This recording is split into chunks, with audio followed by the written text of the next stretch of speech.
¿Qué tal? Muy buenas tardes. En nombre de Penguin Random House les hago la más cordial bienvenida. El día de hoy vamos a presentar el libro Sensé, publicado en septiembre de este año.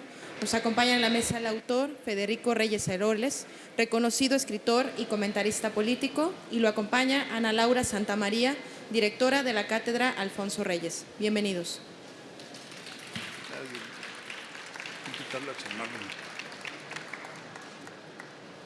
¿Qué tal? Buenas tardes.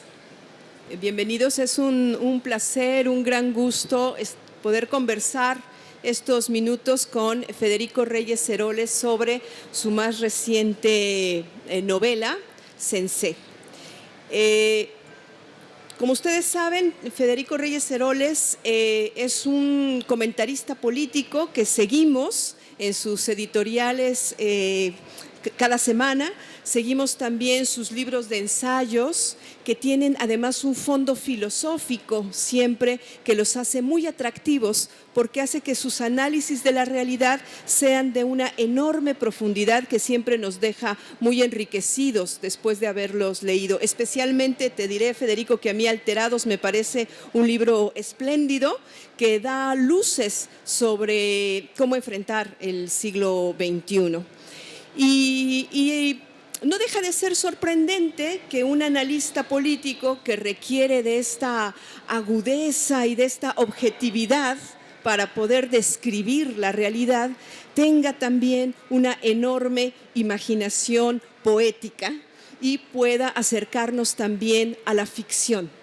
También es verdad que sus ficciones, yo diría que son una especie de novelas ensayo, es decir, hay una creación de una situación ficticia, pero hay también siempre una tesis filosófica que se desarrolla durante la novela. Pienso que, por ejemplo, su novela El Abismo, que trata sobre un actuario. El protagonista es un actuario, cosa poco común en la literatura. Uno creería que un actuario no tiene una vida como tan interesante como para ser un protagonista de novela, pero Federico se le encontró y hace con la novela un ensayo sobre la depresión, me parece, ¿no? Ante los ojos de Desiree, cuyo protagonista es un periodista, pues a mí me parece que es un ensayo sobre el desencanto en general. Es también, digamos, una fábula política, pero también es una novela de amor donde esta ilusión de Desiree es también la desilusión de la corrupción en el mundo político. En Canon, que me atrevo a decir, hablando ya de subjetividades, que es mi novela favorita, sí, Canon, es un ensayo sobre el tiempo. Es un ensayo que comienza con el cambio de milenio, justamente, donde se habla del tiempo cronológico, pero también se habla de los efectos que el tiempo hace en nosotros, de cómo finalmente nuestro cuerpo recibe el envejecimiento, y también es un ensayo sobre el instante, es decir, son varias caras del tiempo. El tiempo cronológico, el que transcurre con los años, el que celebra el nuevo milenio, el tiempo que recibe nuestro cuerpo, el instante que lo cambia todo, porque ahí el protagonista ha sufrido la muerte repentina de su padre en un accidente, y es este instante que todo lo cambia, y el protagonista se convierte entonces en fotógrafo. Y también es el tiempo como repetición, y este sentido de la repetición constante, de la cotidianidad que de repente estamos obligados a romper. Entonces a mí me parece un ensayo verdaderamente con muchas caras, muy prismático del tiempo. Y bueno, luego tenemos Abecedario, ¿no? Donde el protagonista ha perdido a su compañera, y vemos un ensayo sobre la pérdida y la recuperación, sobre cómo volver. Y ahora nos entrega un ensayo que me parece sobre el erotismo y el deseo, sobre la seducción. De manera que estamos ante un novelista que, al mismo tiempo que es novelista, me parece que también nos invita a la reflexión. Y bueno, antes de entrar en materia y de ver que aparece otra vez Luciano Talbeck, ¿no? Que es el mismo protagonista de la primera novela, escrita en el 83, ahora Federico nos regresa el nombre, aunque tiene otra profesión. Allá era periodista, acá es abogado, pero algo de él continúa, ha tenido una pérdida también, y bueno, ahora está terriblemente embrujado, me atreveré a decir, ¿no?, por esta mujer enigmática. Entonces, antes de entrar en materia sobre de qué va Sensé, yo le quiero hacer la pregunta obvia a Federico, que es cómo combina tanto en la cotidianidad este trabajo como analista, como con esta objetividad de la descripción, con su trabajo como novelista, con digamos, juego de la imaginación poética. Y te lo pregunto en dos sentidos. Uno, en un sentido cotidiano, es decir, ¿cómo le haces en tu día a día para decir, hoy tengo que escribir mi columna y estoy trabajando en este ensayo? ¿Y en qué momento del día dices, este es el momento para seguir imaginando mi novela? ¿Y cómo haces también en términos, digamos, epistemológicos, conceptuales? Es decir, ¿qué pasa en la mente que es sin duda diferente cuando nos acercamos a un objeto tratando de describirlo que cuando dejamos volar, digamos, la imaginación, ¿no? Hay una forma de acercarse a la vida de manera diferente. Entonces, mi primera pregunta, Federico, es, en estos dos planos, ¿tú cómo le haces? Bueno, yo antes que nada quisiera agradecer a la Cátedra Alfonso Reyes del TEC de Monterrey y felicitar a Ana Laura, que ha hecho un trabajo espléndido al frente de este proyecto, y agradecerle la oportunidad de tenerla aquí porque, como ustedes se acaban de percatar, es una lectora de viejo de Federico Reyes Heroles, y eso se agradece muchísimo. Y solo 2 personas han encontrado que lleve el mismo nombre, Luciano Talve, y ahora explico por qué. Ahora, me planteas preguntas que son, de alguna manera, la primera es una pregunta que me llega muchísimo, Ana Laura. ¿Por qué? Porque los dos mundos me generan una tensión. O sea, estar en los dos mundos supone vivir en un mundo con tensión. Yo cuando dejo de escribir me deprimo auténticamente. Entonces no puedo dejar de escribir literatura. Lo otro es chamba, lo otro es algo para lo cual estás preparado, o en teoría estás preparado, pero la literatura requiere de una disposición anímica, de una disposición, incluso, te lo voy a poner así, la energía que necesitas para escribir literatura es enorme.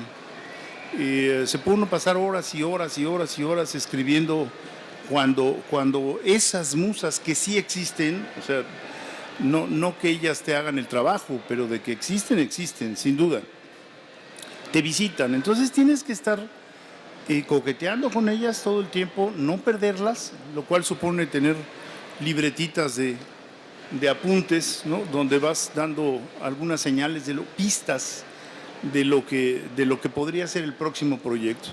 Hay algo muy, muy particular, y es el tono. El tono es como una melodía.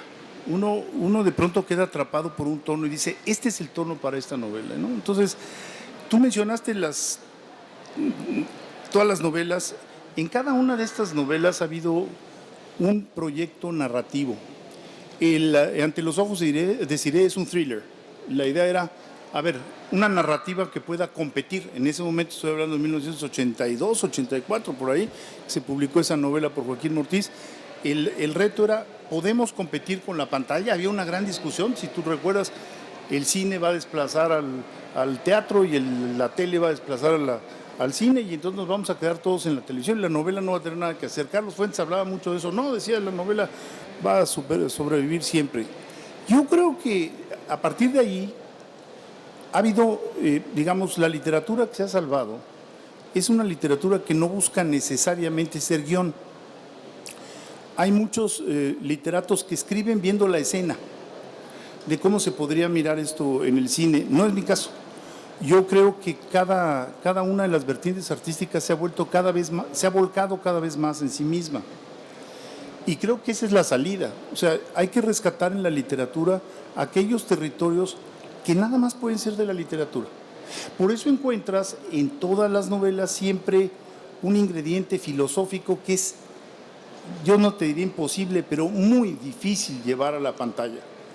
¿Es intencional? Sí, pero también, pues, fui profesor de epistemología 20 años. Entonces eso se me da de alguna manera, pues esa fue mi formación. creo que si tú te imaginas, para hablar de otro autor, por ejemplo, Milán Kundera, de todas sus novelas solo hay una que ha sido llevada a la pantalla, La insoportable. El insoportable levedad del ser, que tenía una trama narrativa muy clara, política, de un momento particular de su país, en ese momento Checoslovaquia, pero ¿cómo llevas la rapidez o la lentitud? O sea, imposible. Yo sí he procurado que exista un reto narrativo en cada una de estas novelas que sea un rescate de la literatura en sí misma, que solo sea, ese territorio solo sea visitable a través de la literatura. Hicieron una versión cinematográfica de Canon, que fue una desgracia.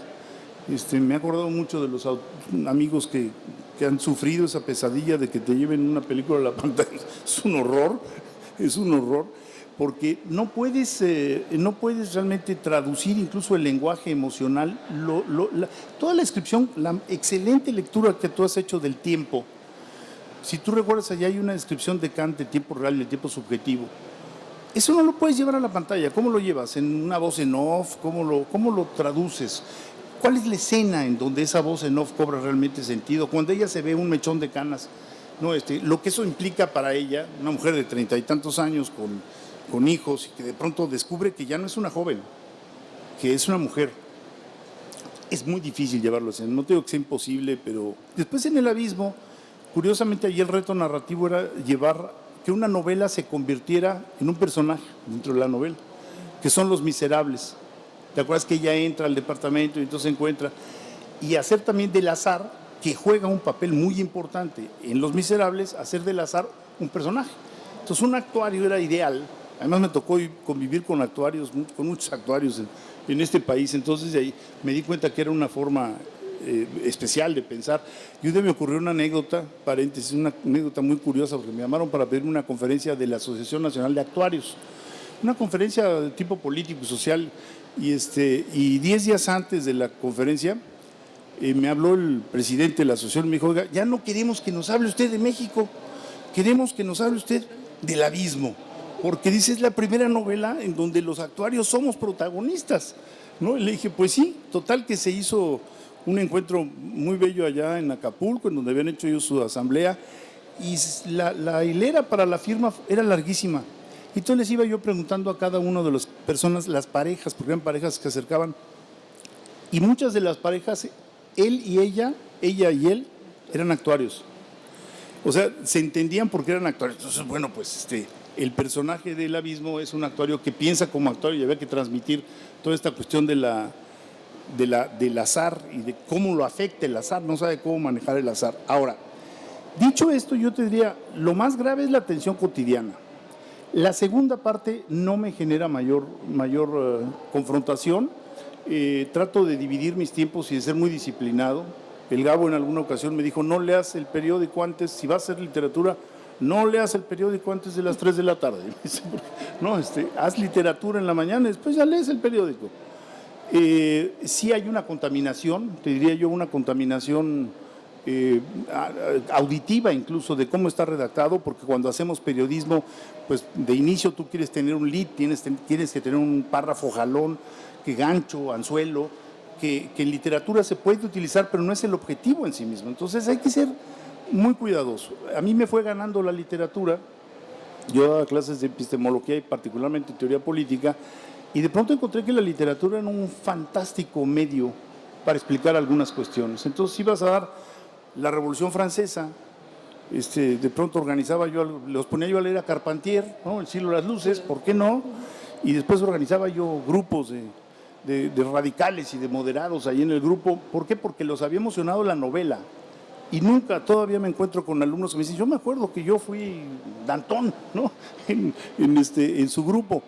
Yo creo que es un instrumento de conocimiento fantástico y que no podemos minusvalorar esa parte de la literatura. Por un lado está la estética misma y por el otro lado esa potencia explicativa, cognoscitiva, que nos conduce a territorios, insisto, que de otra forma no podríamos visitar, ¿no? Sí, bueno, y tus novelas suelen estar llenas de referencias, ¿no? De referencias a filósofos, ¿no? Sí. De referencias a historiadores. Más me parece la primera novela, Ante los ojos de Desirée, Sí. donde ya tiene esto que tú nos mencionas de esta incapacidad de traducción al lenguaje cinematográfico, porque hay un gran énfasis en el discurrir de la conciencia subjetiva, ¿no? De hecho, utiliza siempre juegas con las formas narrativas en tercera persona y luego pasas a la primera persona, y en Desirée incluso a la segunda persona también para narrar.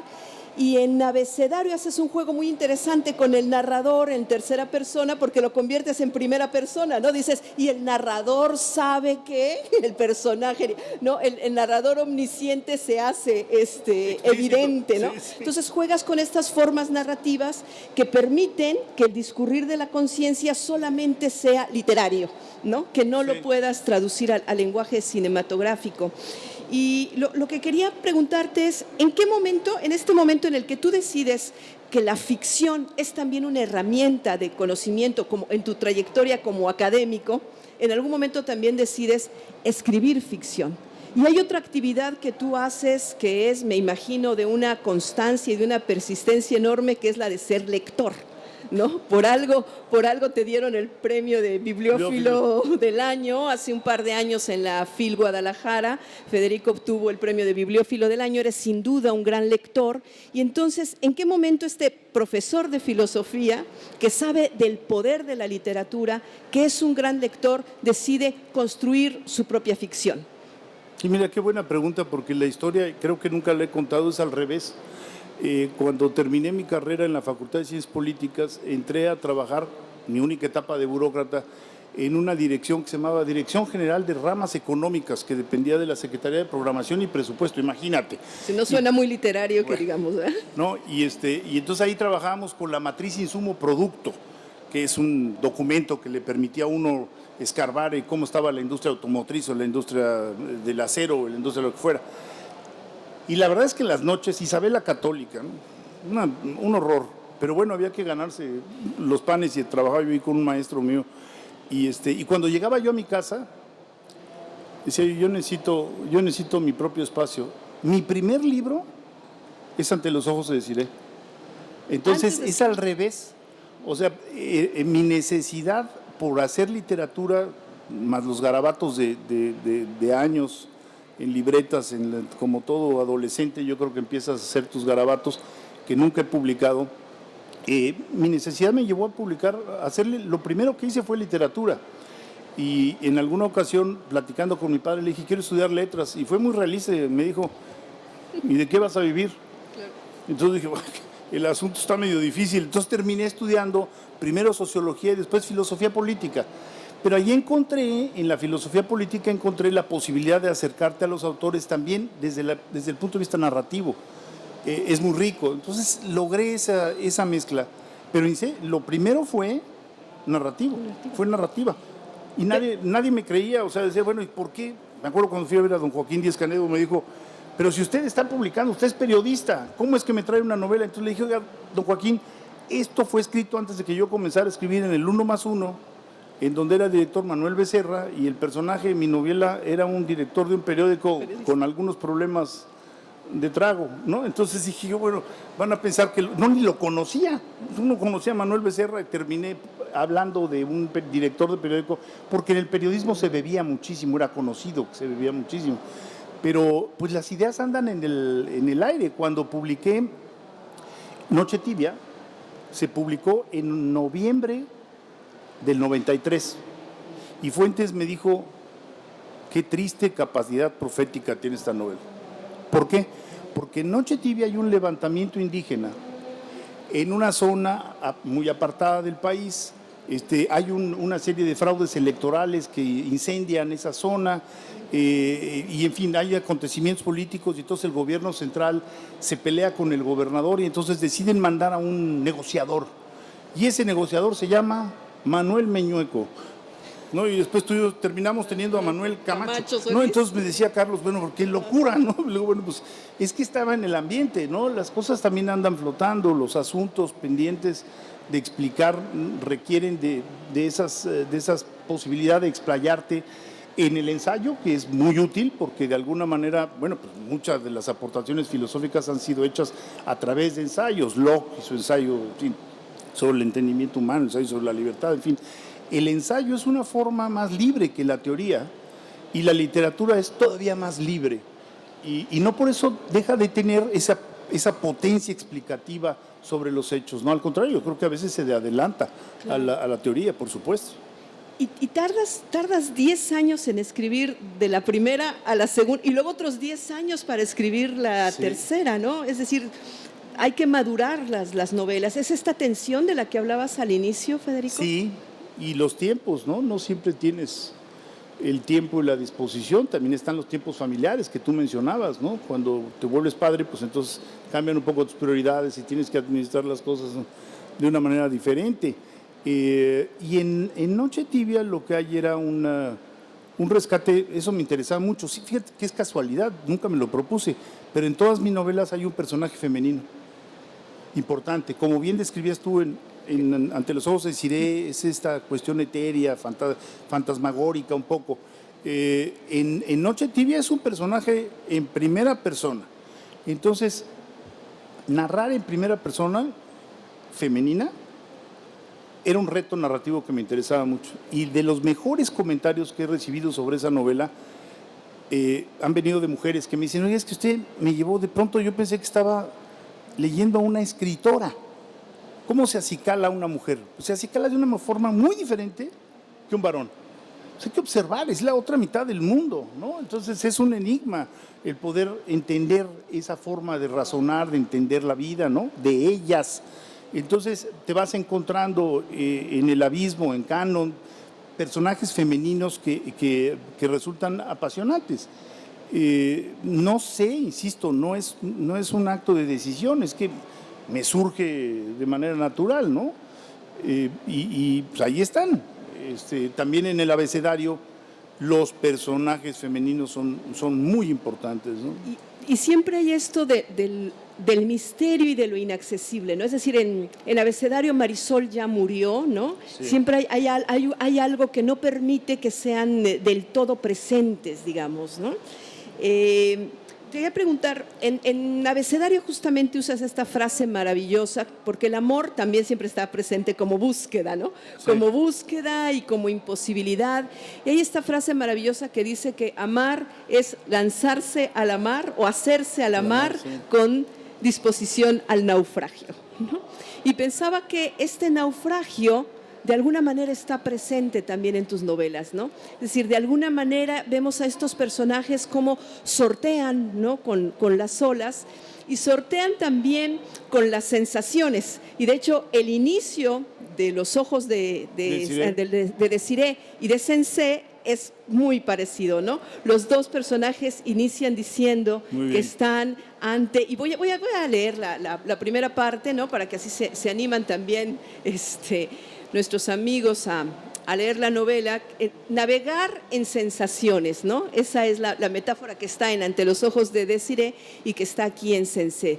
Dice, me voy a permitir leerla yo, sí, Federico. Claro. Dice, hoy navego en sensaciones de ti, de mí, de ambos, de todos.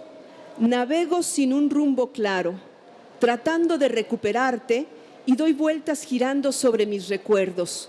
Y por eso voy al primero, al que creo el primero, pero no lo sé de cierto. Podría haber otro primero, otro principio, puede ser, pero hoy creo que ese fue el primero, porque el primero y el último se tocan y allí estás siempre. Hoy quiero que el primero sea tu sonrisa. Esos dientes cuya blancura me hizo prisionero, no podía dejar de mirarlos. Así inicia Sensé, en este sentido de que amar es hacerse a la mar y naufragar, además, ¿no? Y naufragar. Y a mí me parece que en Sensé, una pregunta antes de entrar a Sensé, me llama la atención los nombres de Desirée y de Sensé, que no son Marisol precisamente, ¿no? Es decir, ¿de dónde vienen estos nombres que son un poco también elusivos, ¿no? Bueno, en el caso de Desirée, porque termina convirtiéndose en un deseo. Entonces, por eso era Desirée, y por eso Marisol se llama Marisol, porque Marisol era muy terrenal. era una mujer muy terrenal ¿cómo se llama? Abecedario. En el abecedario. En el caso de Sensei es un nombre creado. Sensualidad se escribe con S. La S es sensual. Es sensual en su sonido y en su grafía. Es muy sensual. 2 S en una palabra breve tenía que ser sensual. El acento agudo te permite una pronunciación muy rápida que insinúa la prolongación de la segunda E. Entonces, es más bien fonético, es una creación fonética del nombre. ¿Por qué? Porque Sensei es un personaje muy sensual, ¿no? Y todos nos hemos topado con alguna Sensei en la vida, ¿no? Entonces había que ponerle un nombre que no fuera atribuible a tu prima o a nuestra sobrina o a nadie, ¿no? Sino que fuera un nombre etéreo de nuevo, ¿no?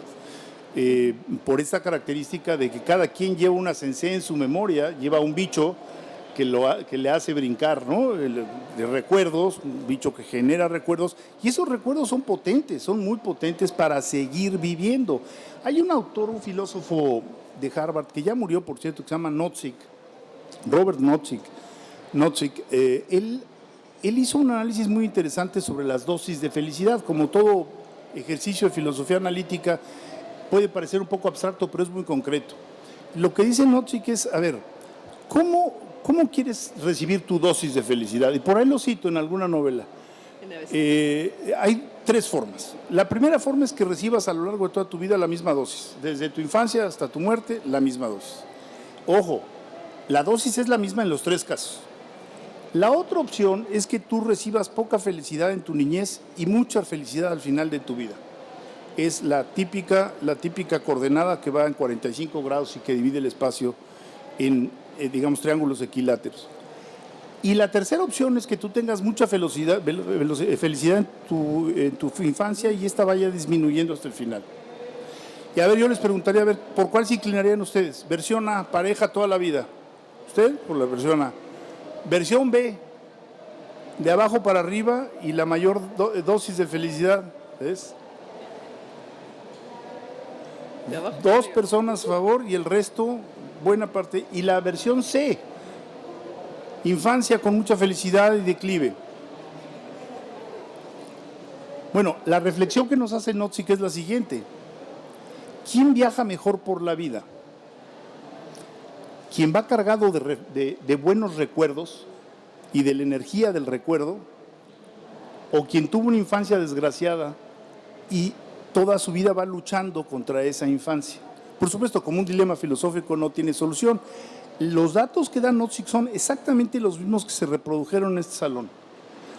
En primer lugar, la versión ascendente, la vejez con gran dosis de felicidad. Y segunda versión, la versión pareja, y la tercera versión es la menos popular. Pero la reflexión a mí se me hace muy válida. Entonces aquí Sensei también lleva eso, ¿no? Tú dijiste algo que me puso a pensar hace un momento. ¿Por qué? Yo no lo había visto. ¿Por qué hay estas ausencias? Quizá porque el amor en buena medida se debe, para quienes lo tenemos, también te lo debes de imaginar en la ausencia. O sea, quizá para valorarlo debemos imaginar la tristeza de la ausencia y la recuperación del amor. En el caso del abecedario es la recuperación del amor. Él decide y aprecia, y tú piensas que va a ser una mujer más joven, más guapa, más sensual, acaba de venir a sustituir a Marisol que murió. Y no, y resulta que es una mujer totalmente diferente. No la vamos a delatar para que no se queme la novela, pero eso es él en su madurez busca una mujer diferente, una mujer distinta, y viaja con el recuerdo de Marisol, y el recuerdo de Marisol no tiene por qué ser sustituido o por qué haber competencia entre Marisol y la nueva mujer que aparece en su vida.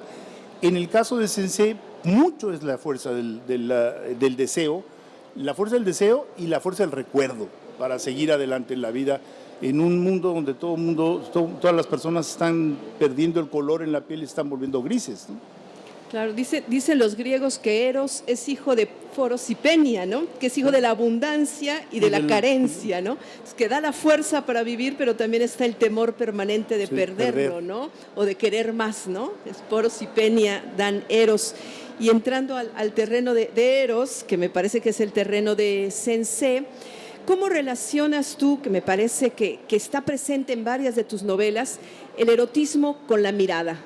Es decir, hay siempre esta necesidad de la mirada y muchas veces de la mirada de un tercero o de la mirada mediada por la cámara, pero es algo que está en otras de tus novelas, ¿no? Que está en Canon también, ¿no? Este momento de fotografiar desnuda a la mujer, ¿no? O de permitir o de jugar con que otros la miren también desnuda o que miren incluso el acto amoroso. Es decir, este juego de las miradas de los otros como algo que va a potenciar, digamos, el deseo, ¿no? No la puede poseer sin que, digamos, no la puede poseer el protagonista, ¿no? Tal vez a Sensé, pero sí que la posee a través de la mirada de los otros, ¿no? De alguna manera creo que hay dos relaciones importantes con el erotismo y la mirada y el erotismo y el misterio, ¿no? No dejarse revelar por completo quién es el otro. Son excelentes preguntas y sí, hay una constante de lo de la imagen y la posibilidad de capturar los instantes a través de imágenes fijas. O sea, yo fui de hobby, tengo la fotografía y entonces, bueno, ¿cuál es la gracia de la fotografía? Precisamente esa capacidad de capturar el instante, que yo veo que ahora se ha perdido porque todo el mundo anda fotografiando, pero no se fija muy bien en lo que están fotografiando, no busca el mejor ángulo. Hoy que fuimos a la espléndida exposición de Leonora Carrington, hay unas fotos maravillosas de ella y de sus amigos, preciosas en blanco y negro. ¿Y por qué hablo del lenguaje blanco y negro? Porque elimina el ruido del color. Y entonces tú puedes buscar a captar la expresión de una persona e intentarlo varias veces hasta que de pronto logras ese instante. Entonces describirlo, gozarlo, regresar a esa imagen, pues te nutre muchísimo. Pasa a través de los ojos, no puedes imaginarte digamos, el erotismo si no es a través de un registro de alguna manera visual. Claro, tienes el táctil, tienes el olfativo, todo eso se complementa, pero no deja de ser la puerta de entrada principal, la mirada, ¿no? Aquí se conocen en una exposición, en una galería, ¿no? Ella está, digamos, como responsable de esta exposición en la galería. Luego la va a llevar con un pintor, con su amigo pintor que enloquece, y la va a llevar con un fotógrafo, ¿no? Es decir, está permanentemente este juego de las miradas en Sensé, con más claridad, pero que me parece que ya latía en muchos episodios de tus otras novelas. Sí. De acuerdo, y hay algo que debo decir, esta novela la terminé de escribir en diciembre del año pasado, quizá, noviembre, diciembre del año pasado, y tú invocaste a Eros. De hecho, visto en retrospectiva, Sensé es un rescate de un Eros arrinconado. Creo que curiosamente como generaciones, cuando veo a las nuevas generaciones, quizás se van a la cama más rápido, pero hay menos erotismo en la relación. Tú te vas a la historia, digamos, del erotismo, y bueno, el flirteo a principios del siglo XX era un asunto muy abierto, muy público. ¿Por qué? Porque los otros también son importantes en las relaciones de pareja. La existencia de los otros no puede ser negada. Cuando entregué a la editorial el texto, se vino la discusión de Me Too y los europeos. Y yo estoy convencido de que hemos perdido terreno, un terreno de lisonja, un terreno en el mejor de los sentidos, de reconocimiento de la belleza. Decía Luis Ríos que no se puede vivir como si la belleza no existiera, ¿no? Este poeta español que vivió en México tanto tiempo. Bueno, yo creo que hay que reconocer la belleza, pero en el avance de los derechos de la mujer, pues, me parecen centrales. Soy padre de 2 hijas, ¿no? También ha habido pérdidas. Veo que uno se tiene que inhibir sistemáticamente, socialmente, frente a la belleza de las mujeres. Y eso no es nada gratificante, que estemos en el siglo XXI y andemos como perros con la cola entre las patas, porque decir, no puedo voltear a verla, no puedo fijar mi mirada, no puedo. Esa inhibición no es bastante castrante, ¿no? Bueno, entramos a terreno complicado, ¿verdad, Sí, Federico? pues sí. Porque justo yo tenía esta pregunta. Si tú no tenías, de alguna manera, cierto temor a una lectura que pudiera ser que hace que esta mujer reafirme, ¿no?, los prejuicios históricos de la mujer reducida al cuerpo que Así seduce, ¿no? Es decir, porque además claramente en esta mujer, si bien al inicio sabemos que es una mujer inteligente y que también seduce con la palabra, ¿no?, que es una mujer preparada y todo, la fuerza de seducción de Desirée está en su cuerpo y en un cuerpo cambiante, que de repente es morena, de repente es rubia, tiene el pelo corto, lo tiene largo, es decir, tiene todas las formas que el cuerpo de la mujer pueda tener, ¿no? Y entonces, si pudiera haber una lectura, si a ti te preocupó en algún momento que pudiese haber una lectura que dijera, esto está reafirmando los prejuicios históricos de la mujer reducida al cuerpo que seduce. A ver, yo te diría, lo pensé mucho, pero sería inhibirme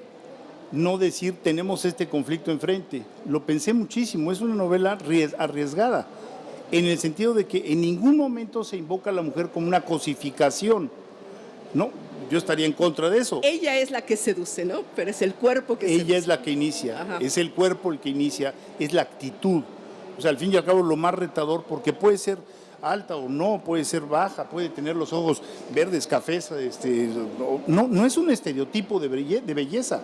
Si tú preguntas cómo es Sensei, pues es de alguna manera como un cuadro de Portocarrero con el pelo saliendo, le salen del cabello pericos y tiene flores. O sea, no, cada quien que se imagine a su Sensei. Lo importante es que tengamos esa potencia en la mirada, esa potencia en la imaginación para ver lo que está allí, que tengamos esa capacidad de recuerdo que nos da energía en la vida cotidiana para seguir, digamos, vivos en términos eróticos. Curiosamente, cuando vino la respuesta de los europeos, yo terminé diciendo, pues coincido más con los europeos, definitivamente, ¿no? Que no quiere decir que tengan que ser, yo creo que hay que avanzar en los dos terrenos, pero nada más hemos hablado de uno. Y el otro puede ser, cuando fui profesor en la Universidad de Chicago, un día mi colega del cubículo de junto me tocó y me dijo, nunca cierres la puerta, sea varón o sea mujer, porque te van a acusar de social harassment, ¿no? De acoso sexual. Ni por aquí se me había ocurrido, ¿no? Pero bueno, un día que nos estábamos dando un beso en el Field Museum, Beatriz y yo, se acercó una señora y nos empezó a regañar. O sea, el Midwest norteamericano puede ser muy represivo y hay zonas, hay países muy represivos en términos eróticos. Entonces, ¿cómo podemos decir que ha habido un avance si no podemos permitir que las mujeres desplieguen, y los varones, por supuesto, cada quien que tenga ahí la opción que quiera, pero tenemos que convivir con el erotismo? Si te fijas en Sensei, siempre son ellos los que pierden el estilo. Sí. Sí, O sea, de ella hecho, no toca a nadie. De hecho, son poco seductores en algún sentido. Es decir, Luciano tal vez no tiene capacidad seductora, ¿no? Y ahí lo que nos hace como lectora, ¿no? Yo digo, bueno, ¿y dónde está la capacidad seductora de este protagonista, ¿no?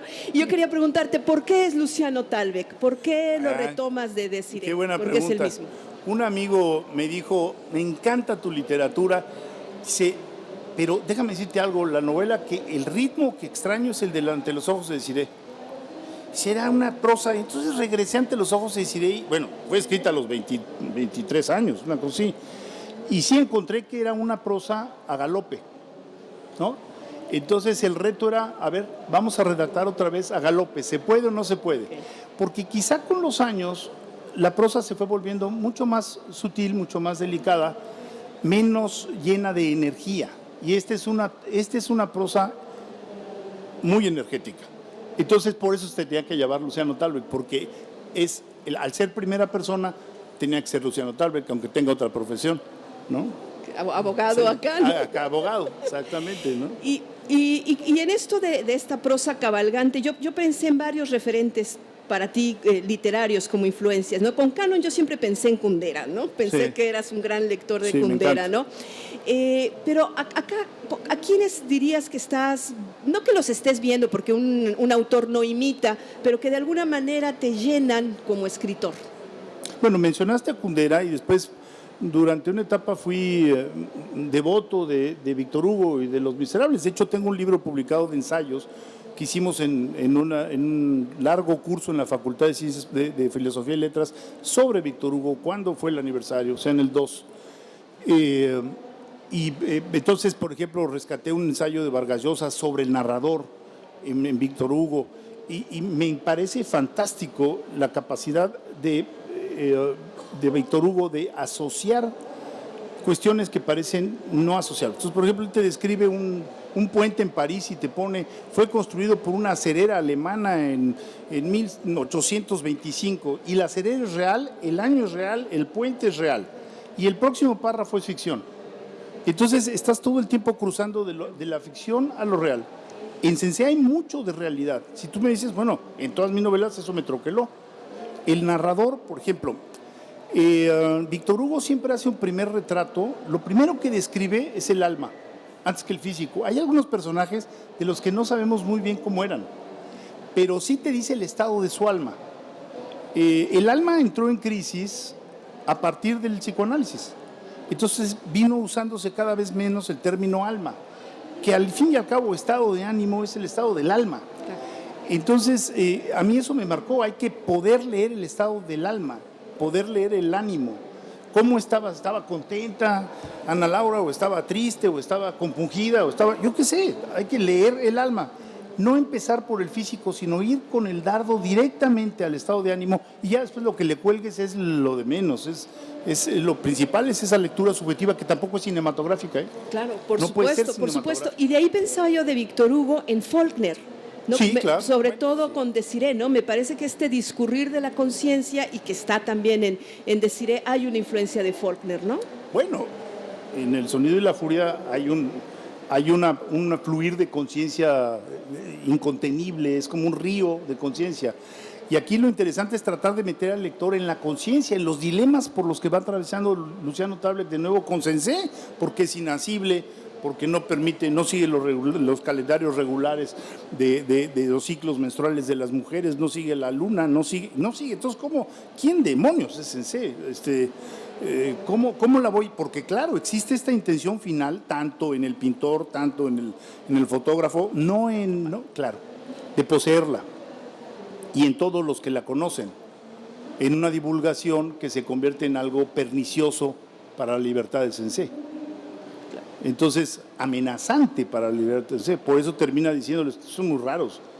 Entonces quieren siempre poseer la belleza no se puede poseer, nadie puede ser dueño de la belleza es mutante, la belleza es cambiante, la belleza es renovable, es dinámica la belleza. Entonces, por eso tiene el desenlace que tiene la novela, ¿no? Que no es desenlace, pues te fijas, bastante estructurada. Es una revelación del misterio, ¿no? Que no vamos a decir, pero no, hay un misterio ahí, ¿no? Que está sembrado, qué pasó en esa conversación, ¿no? Que tú construyes con el oficio, ¿no? De decir cómo va, y finalmente tenemos una revelación de un misterio que digamos desconcierta, pero que está perfectamente sembrado todo el tiempo.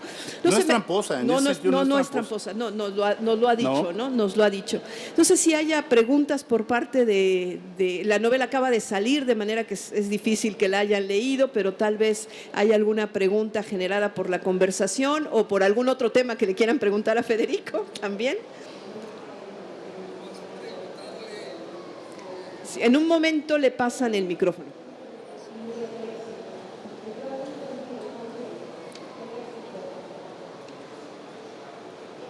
Nada más quería preguntarle, licenciado, ¿la señorita Ana no es su secretaria?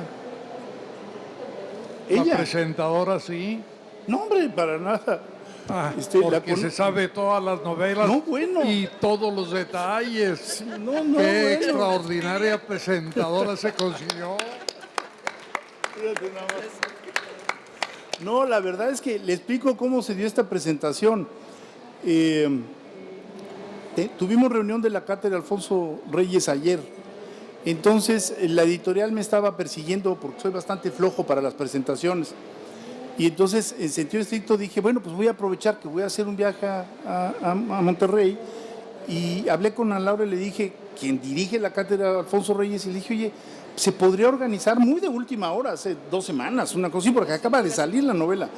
Y me dijo, pues al día siguiente se inaugura la Feria del Libro. Entonces yo le estoy profundamente agradecido a Ana Laura, que es una gran conocedora de la literatura. Y le dije, oye, ¿por qué no buscas a alguien que la presente? Me dijo, de ninguna manera, a mí me encanta tu literatura, yo quiero estar presente ahí. Entonces es el motivo de que Ana Laura esté aquí presente. Así es que yo pido un aplauso para Ana Laura. Gracias. No, porque además ha tenido mucho trabajo en estos días. Gracias. Me consta. Una preguntita más, licenciado. El nombre de Sensei no viene de la Odisea, porque Ulises al salir al término de la guerra de Troya, rumbo a Ítaca para encontrarse con Penélope, en la primera isla que llega por allí, su barca con toda la gente, hay una diosa por ahí, Circe. No viene por allí el No, nombre de Sensei. la verdad no. No, pero la lectura no está nada lejos. No, Es sí. decir, Buena lectura. Sensei es también una sirena como Circe, ¿no? Tendría que taparse los oídos con cera, sí. Gracias. No, gracias a usted. Es todo, Mira, licenciado. Pues se nos acabó el tiempo, se nos fue rapidísimo. Muchas gracias por su presencia. mil gracias.